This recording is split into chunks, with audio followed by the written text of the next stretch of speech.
मेरे दोस्तों, आज की एक और खूबसूरत सुबह में मैं पादरी विलियम जॉन एक बार फिर आपकी खिदमत में हाजिर हूं एक और मॉर्निंग डिवोशन के साथ। मेरे साथ देखें पैदाइश की किताब, उसका पहला बाब और उसकी 28वीं आयत। आज सुबह के लिए हमारा मजमून होगा बी फ्रूटफुल। उर्दू में इसे कहेंगे मुफीद होना, फलदार होना। अच्छा दोस्तों, पैदाइश की किताब के पहले बाब की 28वीं आयत के मुताबिक आप क्या समझते हैं? खुदा ने इस आयत के मुताबिक दुनिया के पहले जोड़े को बरकत दी। कहा, बढ़ो, फूलो, फलो, जमीन को मामूरो महकूम करो। अच्छा, क्या कहते हैं? इस आयत में कोई ऐसा इशारा है कि फ्रूटफुल होने के लिए बच्चों का होना जरूरी है, औलाद का होना जरूरी है? क्या वो जिनको ये नेमत नहीं मिली, जिनके पास ये बरकत नहीं, क्या वो फलदार नहीं है? अच्छा, दुनियावी तौर पर अगर मैं और आप यूहन्ना इस्तबागी को अपनी नजरों के सामने रखें, खुदावंद यीशु अल मसीह को अपनी नजरों के सामने लाएं, जिन्होंने दुनियावी तौर पर शादी नहीं की, तो क्या कहेंगे? क्या वो फलदार नहीं थे? याद रखें, खुदावंद ने आपको दुनिया में रखा है और जो दिखाई देता है आप उसके मुख्तार हैं। मालिक जो है वो सिर्फ और सिर्फ खुदा है।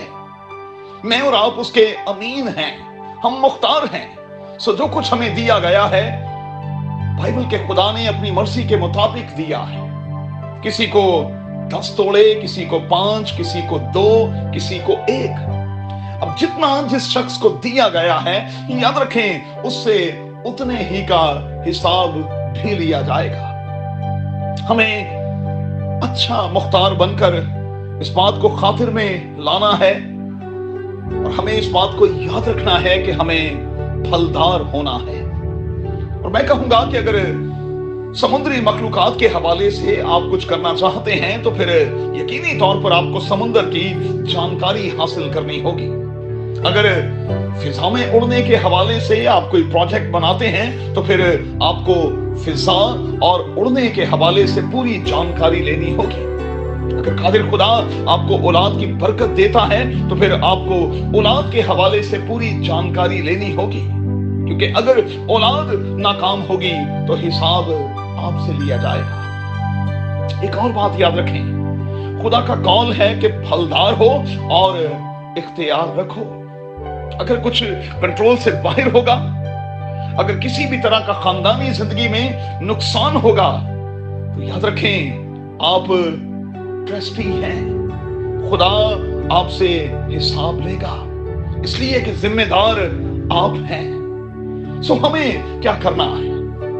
अपनों की पर्सनल ग्रोथ और फिर डेवलपमेंट पर काम करना है। चेक करना है कि मैं और आप अपनों की तामीर कैसे कर रहे हैं और कहां कर रहे हैं।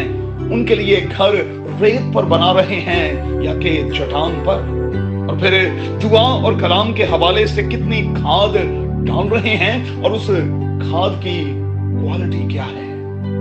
कादिर खुदा आपको बड़ी बरकत दे। अपना बहुत ख्याल रखें, लेकिन फलदार हों और दूसरों के लिए हमेशा बरकत का बायस बने रहें, यीशु के नाम में, आमीन।